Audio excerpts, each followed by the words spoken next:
Les fouilles archéologiques continuent à Angers, juste à côté des travaux du tramway.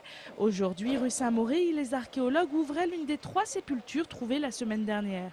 Mais sans suspense, il ne s'agit pas de l'évêque Saint-Maury. Comme je l'ai déjà dit plusieurs fois, on sait qu'il a été déplacé, donc il est plutôt sous forme de relique que dans un dépôt individuel.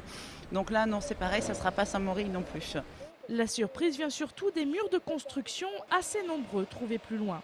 On pense en avoir beaucoup moins, donc là c'est un peu surprenant, donc on va essayer de comprendre un petit peu comment ça s'enchaîne dans le temps, parce que c'est plusieurs états de construction. Après on s'attendait à une partie du cimetière paroissial qu'on n'a toujours pas trouvé, donc qui réellement a dû être détruit au 19e voire au 18e. Ce qui est surprenant, c'est que dans le remblai au niveau de la rue, si vous voulez, on n'a retrouvé aucun ossement, donc bon, ça a dû être décaissé à un moment, ce qui explique pourquoi on n'a pas ces tombes. Et on s'attendait à peut-être un petit peu plus d'inhumation en sarcophage, mais bon, a priori, ça a l'air de se terminer à cet endroit-là. Reste 2 semaines à l'équipe des 4 archéologues pour finir cette parcelle. Quant aux sarcophages et ossements déblayés au mois de septembre, place du ralliement, ils doivent être analysés en avril. Sachez d'ailleurs que ces derniers font l'objet d'une vidéo et d'un rapport visibles sur le site internet de l'INRAP. C'est désormais officiel. Roselyne Bachelot, la ministre de la Santé et des Sports, conduira bien la liste UMP dans les Pays de la Loire pour les élections régionales de 2010. Roselyne Bachelot a été élue ce week-end par les militants de son parti. À noter qu'elle était la seule candidate en lice pour cette désignation. Pour comprendre un peu la Lysenko, je vais situer 2 dates. D'abord, 1930 et 1948. Les réformes universitaires du gouvernement au pilori. Voilà le maître mot d'un enseignant-chercheur angevin qui avait décidé cet après-midi de faire cours en plein air, place du pilori, dans le centre-ville d'Angers, pour protester contre les réformes de Valérie Pécresse. Cet enseignant-chercheur a disserté sur l'affaire Lysenko, un scientifique soviétique qui incite à Staline à déclarer la génétique hors la loi. À travers cette parabole sur les relations entre les sciences et le pouvoir, c'est l'attitude du gouvernement français qui était clairement visée. Le gouvernement fait mine à chaque fois de reculer un petit peu. Il a fait semblant de reculer sur le décret des enseignants-chercheurs en mettant quelques petites clauses qui, paraît-il, nous protégeraient. Mais en fait, on estime que nous, compte tenu du contexte dans lequel peuvent s'appliquer, ça ne nous protège pas. Demain après-midi à 17h, place du pilori, cette opération doit en théorie être reconduite, avec cette fois-ci un cours sur les familles recomposées. Le verdict pour l'affaire des braqueurs de Bagneux est tombé tard vendredi. 10 heures ont été nécessaires au jury de la cour d'assises de Maine-et-Loire pour délibérer. Sans surprise, les peines sont importantes, entre 3 ans et 30 ans de prison, dont 18 ans de période de sûreté. Ainsi, le plus récidiviste des 4 braqueurs évite la perpétuité, mais quand il sortira de prison, il aura 69 ans. Le rêve s'écroule pour les hockeyeurs angevins, ils n'iront pas en finale de Ligue Magnus. Mardi soir à Briançon, les Ducs sont pourtant passés tout près de l'exploit.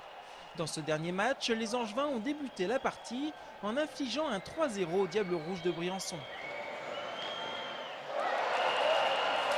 Dans les tribunes briançonnaises, c'est la consternation. Mais les Diables Rouges vont retourner la situation en égalisant à 3-3 puis en prenant l'avantage. Les Ducs d'Angers ne réussiront pas à revenir au score et c'est Briançon qui l'emportera finalement 5-3. Alors que les Diables Rouges rencontreront Grenoble en finale, pour les hockeyeurs angevins, c'est la fin d'une belle aventure. Je suis très fier d'eux. Je crois qu'il n'y a pas beaucoup de monde qui a cru qu'on peut arriver jusqu'à là. Mais eux, ils ont cru et ils ont montré beaucoup de cœur. On a quand même poussé la série à 5 matchs. On les a poussés jusqu'au bout. Donc on peut quand même sortir de là la tête haute et puis être quand même fier de ce qu'on a quand même accompli.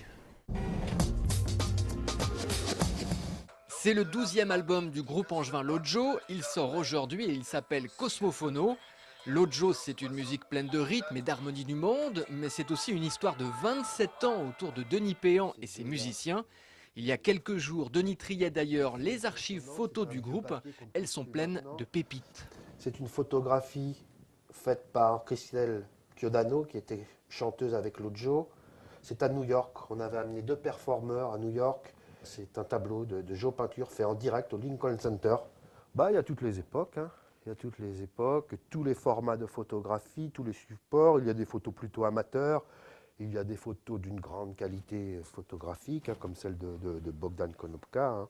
L'expo des photos consacrée à l'histoire de Lojo est à découvrir en ce moment à la mairie de Muret-Rignier.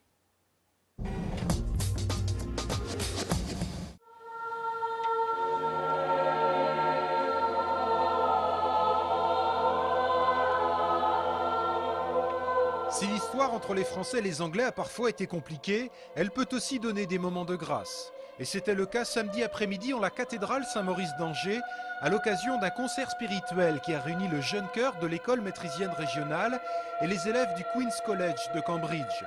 Dans le cadre des festivités du 600e anniversaire de la naissance du roi René, les 2 formations avaient en effet décidé de s'associer pour un concert qui présentait des œuvres allant du grégorien du XVe siècle à Francis Poulenc.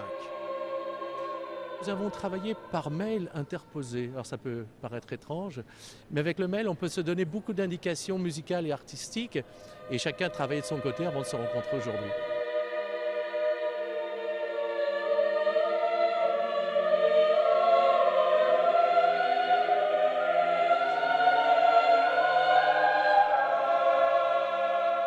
Pour la petite histoire, ce concert s'est déroulé en la cathédrale Saint-Maurice, à quelques mètres de l'endroit où sont enterrés le roi René et sa fille Marguerite d'Anjou, qui fut reine d'Angleterre et qui fonda le Queen's College.